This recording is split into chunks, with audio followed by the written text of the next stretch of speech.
প্রিয় দর্শক বন্ধুরা, মহামান্য আদালতের সামনে সোনা সেনগুপ্ত সিদ্ধান্ত নেয় তার মায়ের সাথে থাকার, আর রূপা সেনগুপ্ত সিদ্ধান্ত নেয় তার বাবার সাথে থাকার।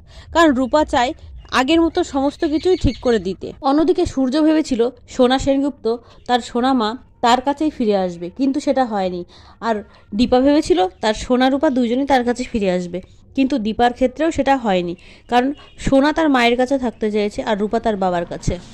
অন্যদিকে দেখা যায় সূর্য রূপাকে নিয়ে সেনগুপ্ত বাড়িতে ফিরে যায়।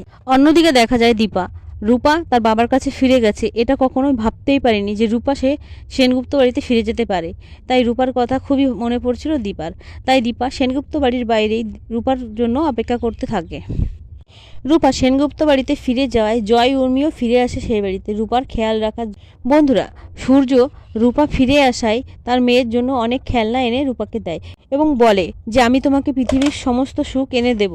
তাই তখন রূপা তার বাবাকে বলে, তুমি সব কিছু এনে দিতে পারবে না। তখন সূর্য বলে, হ্যাঁ মা, আমি পারবো। তখন রূপা বলে, আমি আমার মাকে চাই, এনে দিতে পারবে? তখন সূর্যের হাত থেকে সমস্ত খেলনা পড়ে যায়। তখন সূর্য সেনগুপ্ত বাড়ির সকলের সামনে আবারও দীপার দিকে আঙুল তোলে আর বলে রূপাকে সে ভালো শিক্ষা দিতে পারেনি। তখন সেখানে মিশকা আসে এবং সূর্যকে বলে, হ্যাঁ সূর্য, তুই ঠিকই বলেছিস, দেখিস না ও কত পাকা পাকা কথা বলে, ও ছোট মানুষ কিন্তু বড়দের মতো কথা বলে। তখনই রূপা রেগে যায় এবং গিয়ে বলে, এই পচা আন্টি, তুমি একদম আমার সাথে কথা বলবা না, তুমি কখনো আমার সামনেও আসবা না।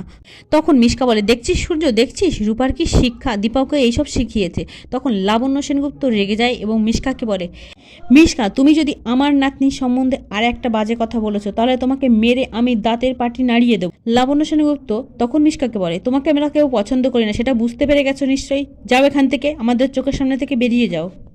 তারপর দেখা যায় রাত্রে যখন সবাই খেতে বসে, রূপাকে তার বাবা কোলে করে নিয়ে এসে খাবার টেবিলে বসাই এবং সেনগুপ্ত বাড়িতে দেখা যায় রূপা ফিরে এসেছে বলে রূপার জন্য অনেক রকমের খাবার রান্না করে টেবিলে সাজিয়ে রাখা হয়েছে। দেখা যায় সেখানে মিশকাও হাজির হয় এবং বলে, রূপা বেবি, তুমি কি খাবে বলো, আমি তোমাকে খেতে দিচ্ছি।